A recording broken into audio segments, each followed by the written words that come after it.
Hello and welcome. Now this is a continuation of my video series on embedded C, and in this video I'm going to look at something called struct, short for structure, as used in C programming. Now first off, let's take a look at the limitations of array. I've covered the subject of array in my previous video. So I just want to briefly look at the limitations of an array. The limitation of an array is that the elements of an array must be of the same data type. Now in this case, I have an array called temperature and it's of the type int. So that means every element in this array has to be of the type int. We can't have an int here, a char here, and a long int here. That is not allowed in an array. Now, let's take a look at something called structure. Basically, structure allows us to organize related items having different types of data types.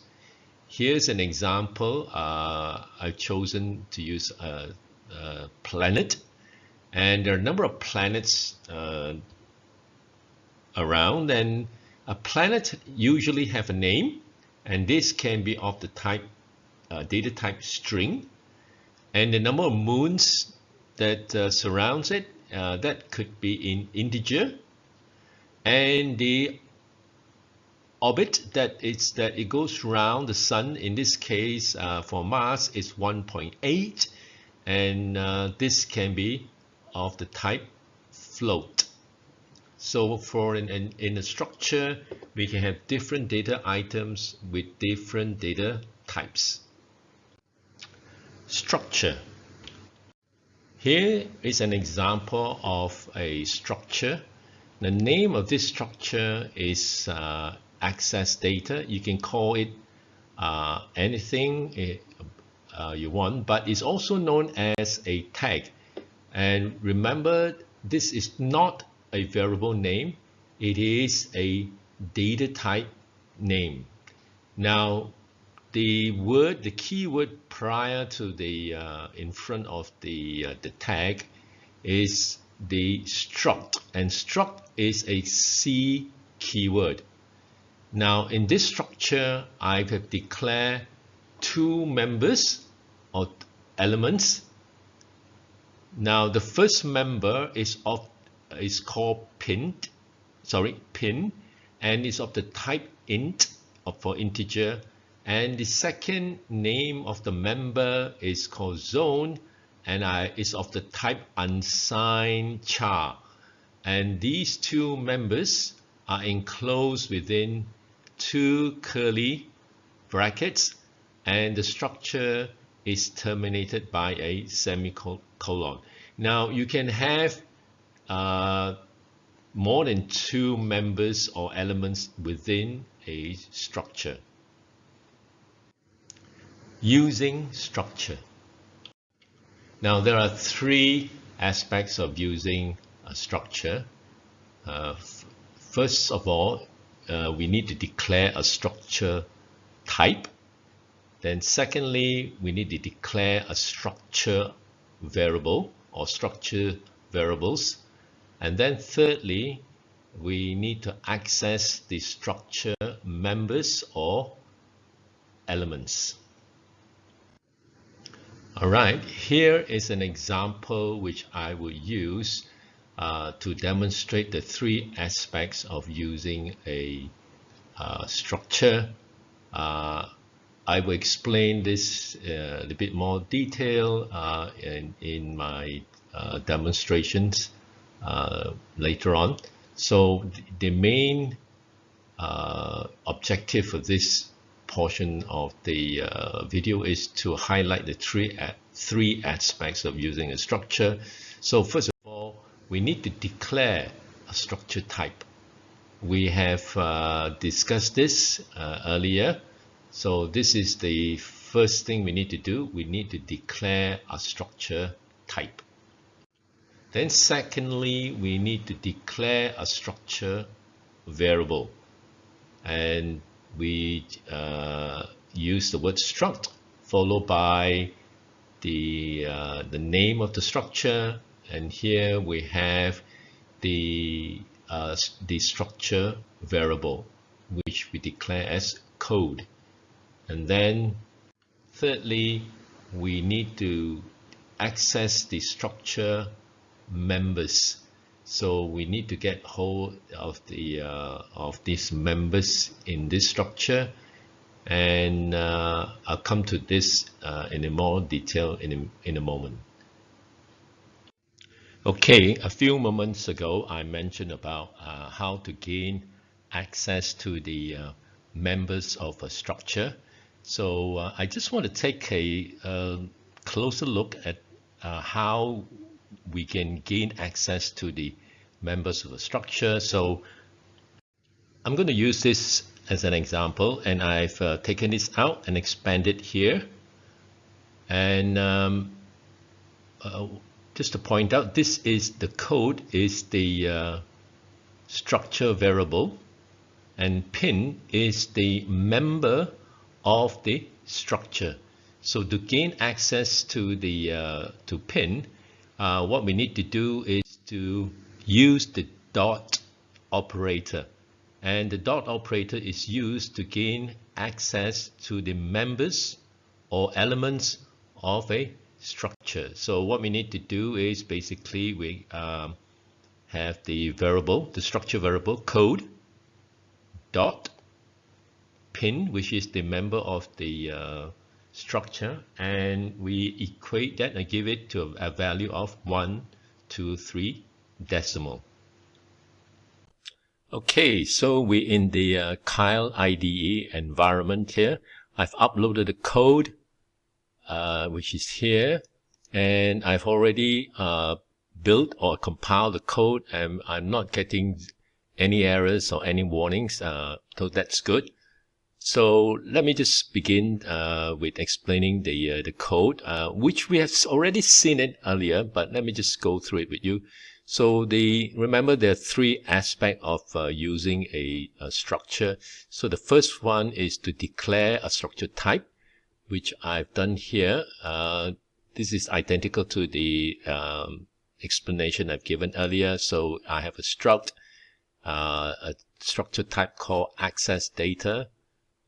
This could be the information that we require for an door access system. So we may have a pin number, which I declare as integer type, the zone that the pin is valid for, the area that the pin is assigned to.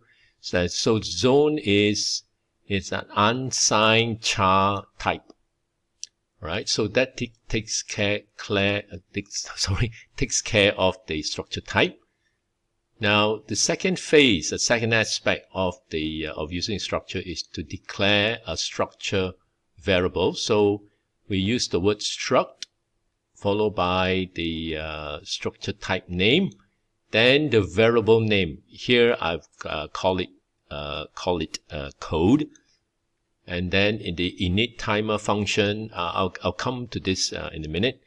And then the third aspect of using using structure is to access the structure member. I mean, how do we get access to these two members or elements, pinned and zone? So the way to do it, as we have seen, is to use the dot operator here. So I have the structure variable code, followed by a dot, and the name of the member of the structure. In this case, it's pin. So it's code dot pin, and assign the value 1, 2, 3 to this code dot pin. Then similarly for zone, I have code, the structure variable, followed by the dot operator, then the name of the member of the structure, which is zone. So code.zone equals uppercase A. Notice it's a single quote we're using here, not double quote, single quote.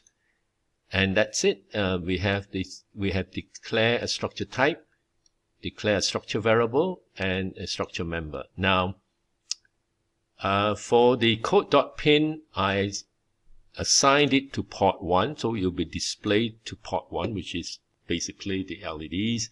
And then for the code.zone, I print it out on the terminal, the serial terminal. Now, in order to use the serial terminal to print it on the serial, to print code.zone onto the serial terminal, I created a function called serial print. But serial print, this function depends on this .h file, which I have written so that I declare a .h file and include it in the code, so that it doesn't get mixed up with the, not getting mixed up, so that it doesn't clutter the code, so that we can see the declaration of the structure, the declaration of the structure variable, and using the structure member easily without being bogged down by the extra code here. So, but I'll show you very briefly. So init timer.h, that is the .h file. Basically, that sets up the 8051 timer, so that we can use the serial terminal. So serial print is a .h file where I send the character that I want to display into this function, serial print, and it would send it to the timer buffers to be printed out onto the terminal. So all these details are hidden from the main program, so that we can focus on the actual aspect of using structure. So if you're interested in trying this code out, I've included the .h file and the code I'm using here in the link in the description. Alright, so do check it out if you want to play around with the code. Alright, so init timer here, we initialize the timer, which requires this .h file, and if you were using serial print, that requires this .h file, so that you'll print it on the serial terminal. So without further ado, let's go to debug. I've already compiled it, so let's go to debug, start, stop.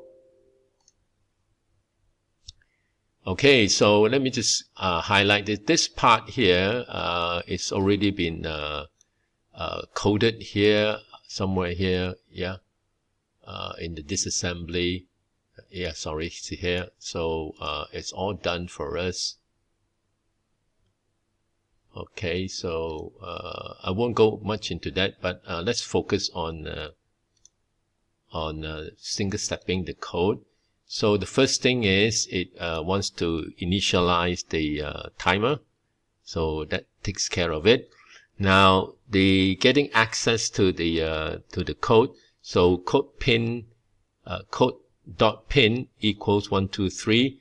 I've set up a watch window here so that we can see it. So watch this bottom right hand corner here. Code.pin is here. So I'll step it through. Yeah, 7B it declares as 7B because this is the hexadecimal equivalent of 123 decimal value. So 123 decimal in hexadecimal would be 007B. Do not forget the int type is of 16 bits. That means it would have 2 bytes of hex code. So it's 007B. Alright. Now watch out for code.zone here. Unsigned char is 8 bits, so it's just 1 byte.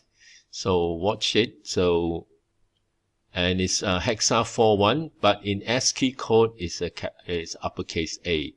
Now I'll send the 7B to the next line of code will send code.pin to port 1, which is 7B.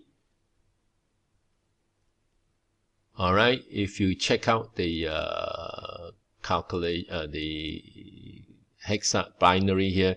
This is 7. The first 4 bits here is 7. And B is the least significant 4 bits here. So if you check out the binary, that is 7B in binary.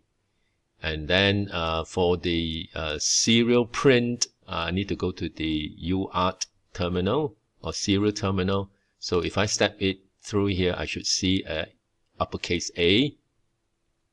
Yep, and it does. And finally, it returns, which terminates the code. All right. Okay, so I've repeated the demonstration program here. I just want to highlight this part, the declaring the structure variable. Now, in the earlier example, we declare the structure variable this way: struct access data, the name of the structure, and then the structure variable code. Now, there's another way of doing this without declaring this statement here. So what we do is we take this structure variable, delete this line, and put the structure variable immediately after the closing curly brackets where we declare the structure. Immediately after the curly brackets, we put the structure variable and then terminate it with a semicolon. So basically this way of doing it is basically the same. The effect, sorry, the overall, if the resultant effect is the same. So let's take a look at the demonstration. Okay, so let's take a look at the demonstration for the second example. As I mentioned, in this particular example, I have declared the structure variable by putting the structure variable name, that is code, immediately after the closing bracket for the structure itself. So in doing this, by doing this, and notice you still have to put in the semicolon to terminate it. So by doing this, I have effectively declared the structure variable without actually using struct access data followed by the variable name. I have deleted that off, that line, and put the structure variable name here. Now, and as with the previous program, I've used this 2.h file to print the the code.zone onto the serial terminal. So they're here. Basically, this code, the end result would be the same as the previous example. So let us compile this or build it. Yes, there's no errors, no warning, so go straight to debug. And let's look at the demonstration. So we initialize the timer here. Then we assign decimal 1, 2, 3 to code.pin. Let's go to the watch window here, and we should see 7B as before, which is the hex equivalent of 1, 2, 3 decimal. Yes, we see 7B here. Then, maybe you should just zoom in just to,